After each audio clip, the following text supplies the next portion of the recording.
जी। महाराज जी, आजकल निंदा और दोष दर्शन होना मानव जीवन की एक सामान्य दिनचर्या बन गई है। प्रतिक्षण निंदा दोष दर्शन किसी ना किसी में होता ही रहता है। महाराज जी, कई संतों आपके श्रीमुख से सुना है और मानस की भी छुपाई है। कलिकल एक पुनीत प्रतापा, मानस पुण्य हो ही नहीं पापा। कलयुग में मानसिक पाप का दंड नहीं मिलता, तो क्या महाराज जी निंदा और दोष दर्शन मानसिक पाप है? लेकिन रुक ही नहीं पाओगे ना। वाणी के जो मन में आएगा वो वाणी में आ जाएगा। इतना संयम थोड़ी है कि मन की बात को काट सके। मन में आया तो वाणी में आ जाए, वाणी में आया तो अपराध लागू हो गया।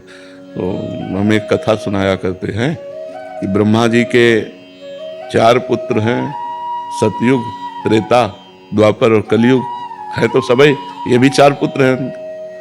तो सतयुग को कहा कि हमने नरक की व्यवस्था की है, बनाया है, तो अपने राज्य में ऐसा करना कि तुम सात्विक प्रवृत्ति के हो, तो सात्विक प्रवृत्ति वाला नरक नहीं जाता, स्वर्ग जाता है।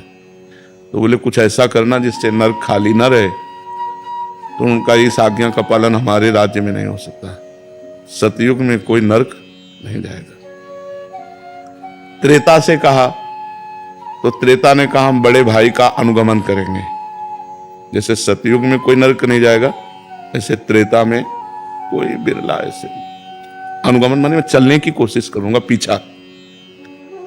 द्वापर से कहा तो द्वापर ने कहा आपकी आज्ञा का पालन करने का 100% प्रयास करेंगे। जब कलयुग से कहा तो कलयुग ने कहा जैसे बड़े भाई ने कहा हमारे राज्य में सतयुग में कोई नरक नहीं जाएगा, ऐसे हम 100% प्रयास करेंगे कि आपका नरक हाउसफुल रहे, कोई स्वर्ग या वैकुंठ न जा पावे। तो ये कलयुग है, युग धर्म का प्रभाव है। झूठ बोलना एक बातचीत रह गई। पहले लोग डरते थे कि मैं झूठ बोलूंगा पाप लग जाएगा। नहीं, असत्य सम पातक पुंजा, झूठ बोलने के बराबर कोई पाप नहीं है। लेकिन क्या माना जा रहा है? झूठे ही लेना, झूठे ही देना, झूठे ही भोजन, झूठ चबेना। बोले आओ कुछ खा लो, बोले नहीं पाया है, और बिल्कुल पाए नहीं है, लेकिन बोल के आ रहे हैं। बोले हम आपसे मिलना चाहते, कहाँ हो? बोले इस समय तो मैं आगरे में हूँ। 1 सेकंड में झूठ बोल देते। ले, झूठ बोलना आज कोई पाप नहीं माना जा रहा, किसी की निंदा करने से कोई डर नहीं रहा। तो ऐसे ही हमारे इस कलयुग में ऐसा नहीं है कि सब दोष दर्शन करने वाले हैं। सैकड़ों श्रद्धालु हैं। तो अब संख्या तो नहीं कि बता सकते, लेकिन कुछ अश्रद्धालु भी हैं।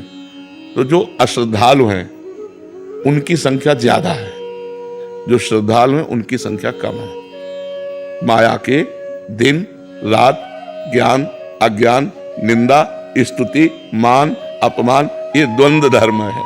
तो ये सदैव अपना प्रभाव दिखाते रहते हैं। इन्हीं के प्रभाव से बचने के लिए नाम जप, सदग्रंथों का स्वाध्याय, जो गुरुजनों की वाणी है उसका मनन पठन, इसी से हम बच सकते हैं और कोई उपाय नहीं है।